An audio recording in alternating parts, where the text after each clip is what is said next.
Sería un ingrato si no te adorara. Sería un ingrato si no llorara delante de ti para adorarte, para exaltarte. Aleluya.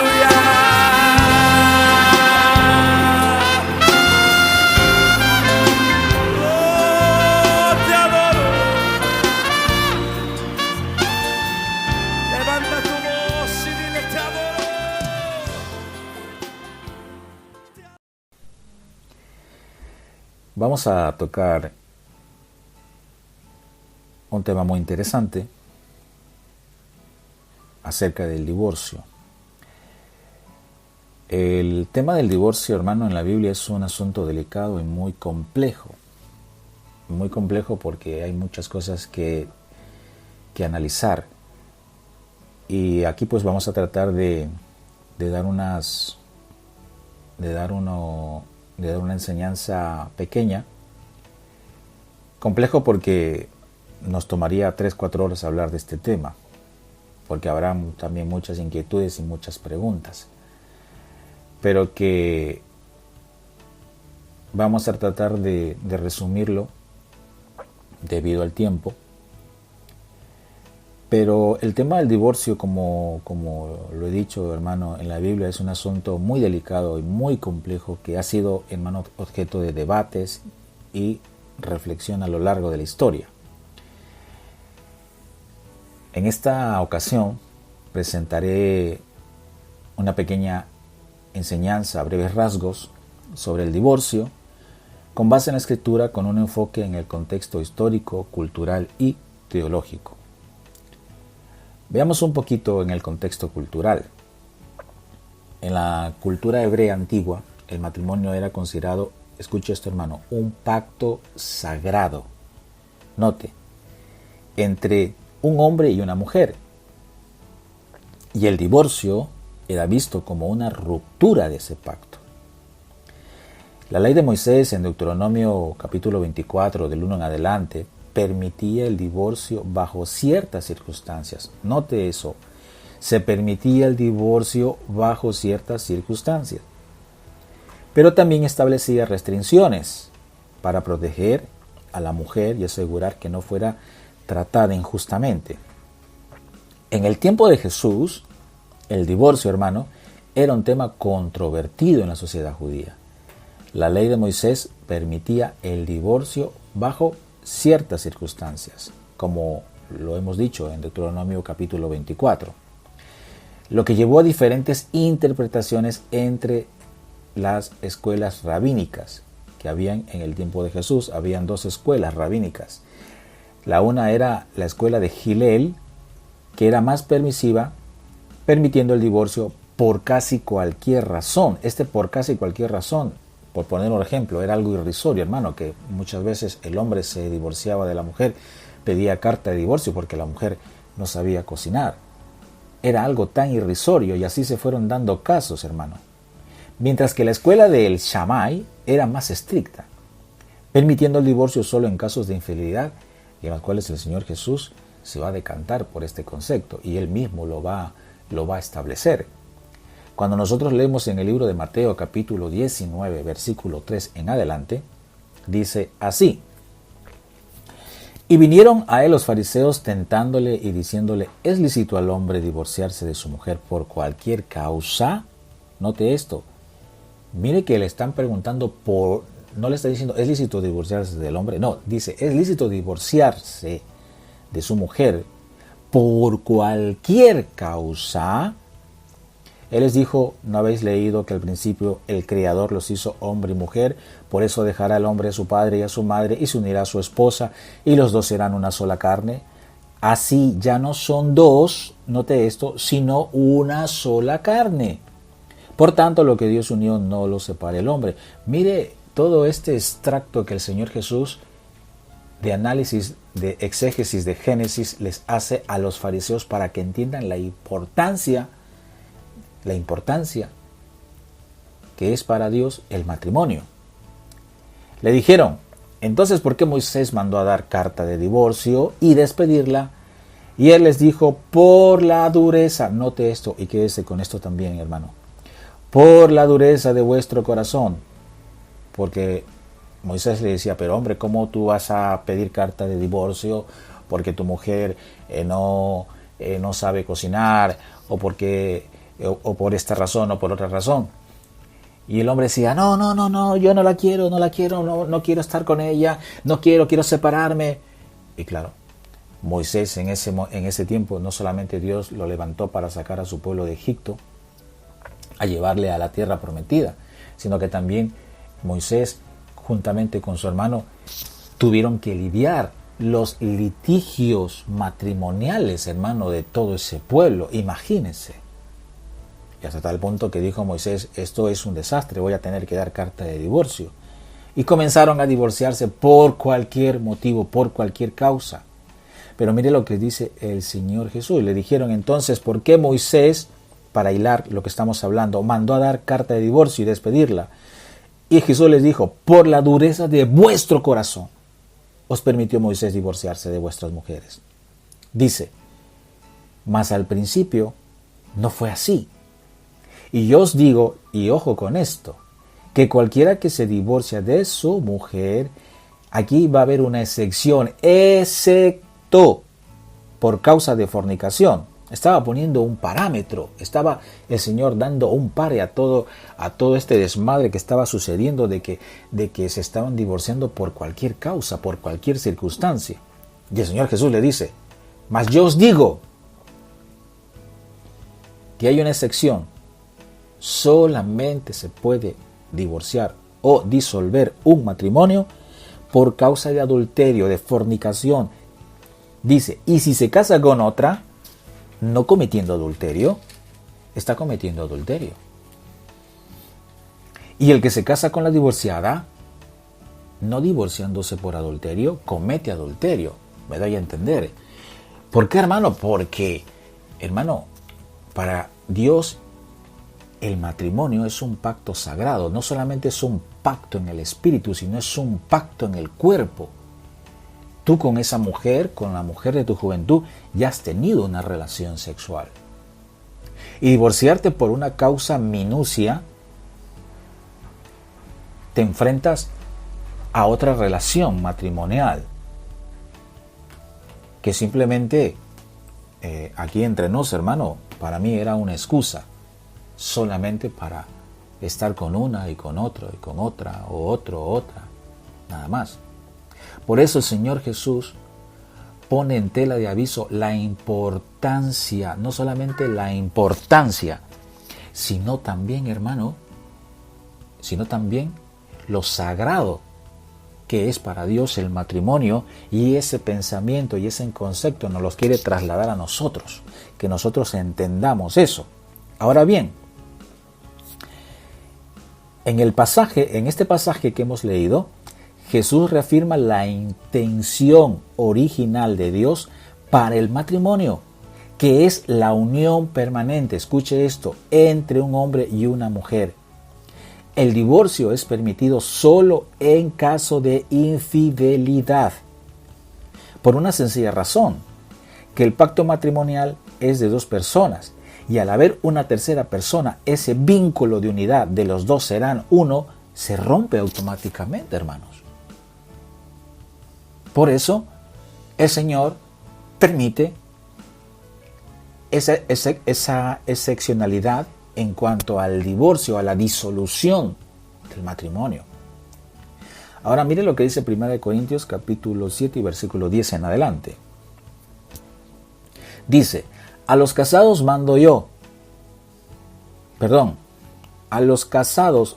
dice el apóstol Pablo, no yo, sino el Señor, que la mujer no se separe del marido.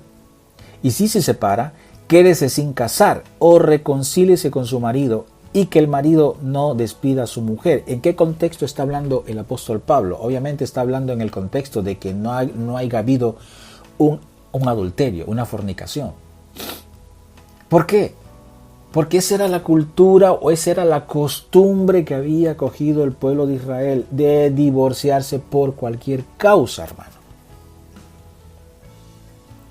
Y siempre el apóstol Pablo como Dios estaban prestos para que haya una reconciliación. Siempre en el pensamiento de Dios y también en el pensamiento de nosotros tiene que meterse eso en nuestra cabeza. Siempre tiene que estar ese pensamiento de que haya una restauración, un perdón. Por eso dice el apóstol Pablo en 1 Corintios 7:10, citando las mismas palabras del Señor Jesús, y lo dice él: a los casados mando, no yo, sino el Señor, que la mujer no se separe del marido. Y si sí se separa, quédese sin casar. ¿Por qué quédese sin casar? Porque puede haber un momento o un tiempo de reflexión en el cual puedan ellos recapacitar y se puedan reconciliar. Obviamente, si no ha habido un adulterio, una fornicación, nuevamente lo estoy dejando claro. Dice, en ese contexto está hablando aquí el apóstol Pablo. Dice, quédese sin casar o reconcíliese con su marido. Y que el marido no se divorcie de su mujer o no despida a su mujer. Este pasaje empareja con el pasaje que leímos anteriormente, que fue Mateo 19, del versículo 3 en adelante. Ahora, Pablo en este pasaje enfatiza, hermano, la importancia de la reconciliación y la permanencia del matrimonio, a la vez que reconoce la realidad de las separaciones. No somos ajenos, hermano. No somos ajenos a que hay problemas conyugales, a que hay problemas matrimoniales, a que hay adulterio, fornicación. No somos ajenos a eso. En 1 Corintios, en el capítulo 7, del 10 en adelante, Pablo, hermano, aborda el tema del divorcio en el contexto de la iglesia. Porque aquí está hablando ya en el contexto de la iglesia. El Señor Jesús en Mateo estaba hablando a los fariseos, pero aquí Pablo lo está abordando ya en el contexto de la iglesia. Eso que habló el Señor Jesús a los fariseos, a nosotros también nos cae el guante. Por eso, hermano, aconseja a los casados que no se separen, pero también reconoce situaciones donde el divorcio puede ser inevitable, como en el caso de un cónyuge no creyente que decide separarse. Aquí Pablo muestra una comprensión pastoral del tema, reconociendo la realidad de las relaciones humanas, porque una de las cosas que el apóstol Pablo también dice, que nosotros los creyentes, el Señor nos ha mandado a vivir, hermano, en paz. Ahora bien, ¿qué opina Dios del divorcio? Eso es lo importante. Como ya hemos visto en los pasajes de arriba, el Señor Jesús apela al libro de Génesis, hace una exégesis de lo que Dios de un principio siempre ha querido, que es la permanencia de un matrimonio. Cuando nosotros leemos Malaquías capítulo 2, versículo 16, dice el Señor, porque yo aborrezco el divorcio. Dice Dios que Él aborrece el divorcio. Dice el Señor, Dios de Israel, y al que cubre de iniquidad su vestido. Aquí, hermano, cuando nosotros leemos en otra versión, al que cubre de iniquidad su vestimenta, en otras versiones dice, al que cubre de violencia su vestido. Y aquí cuando ya hablamos de violencia, estamos hablando, hermano, de una situación de maltrato físico. Y por lo general, hermano, estas situaciones de rupturas de pareja, de adulterio, de fornicación, muchas veces lleva tanto al hombre como a la mujer a un índice de violencia. Si es verdad que en un alto porcentaje del hombre, pero también la mujer. Entonces, hermano, cuando leemos el versículo que dice, y al que cubre de iniquidad, de violencia su vestido, hablando de sus ropas, metafóricamente hablando de su vestimenta, dice el Señor de los ejércitos, por tanto, guardad en vuestros espíritus y no seáis desleales. Guardemos en nuestros espíritus nuestra vestimenta, nuestra ropa blanca. Eso tipifica, hermano, eso tipifica consagrarnos a Dios. Eso tipifica, hermano, la honestidad, la vestimenta blanca. Sí, eso tipifica pureza. Tenemos que ser puros en nuestro matrimonio. Es lo que demanda el Señor. que no seamos desleales, que no seamos infieles. Ahora bien, este versículo, el que hemos leído, muestra la desaprobación de Dios hacia el divorcio y la violencia intrafamiliar que ocasiona un engaño ante tal rompimiento de dicho pacto, y la importancia de la fidelidad, honestidad y lealtad en el matrimonio. El divorcio, hermano, según la enseñanza bíblica, no es el plan original de Dios para el matrimonio. La intención divina es que el matrimonio sea un compromiso de por vida. Sin embargo, debido a la dureza del corazón humano, a las bajas pasiones pecaminosas del hombre, se permite el divorcio en ciertas circunstancias, como la infidelidad. La enseñanza de Jesús y de Pablo enfatiza la importancia de la reconciliación y la restauración en lugar de la separación. Vamos a ver unos ejemplos muy importantes que me parecen traerlos a cotación a esta pequeña enseñanza. El caso de Oseas. El profeta Oseas fue llamado por Dios a casarse con una mujer infiel que se llamaba Gomer, como una representación de la relación entre Dios e Israel. A pesar de la infidelidad de Gomer, Oseas fue llamado a amarla y buscar su restauración, lo que ilustra el amor y la gracia de Dios hacia su pueblo, incluso en medio de la traición. Mira, hermano, ya no hablo de otro caso más que de la mujer samaritana, otro caso muy, muy interesante, hermano. Hablar de la mujer samaritana en el libro de Juan capítulo 4, cuando Jesús se encuentra con una mujer samaritana que había tenido 5 maridos y el hombre con quien vivía no era su esposo, hermano. Interesante.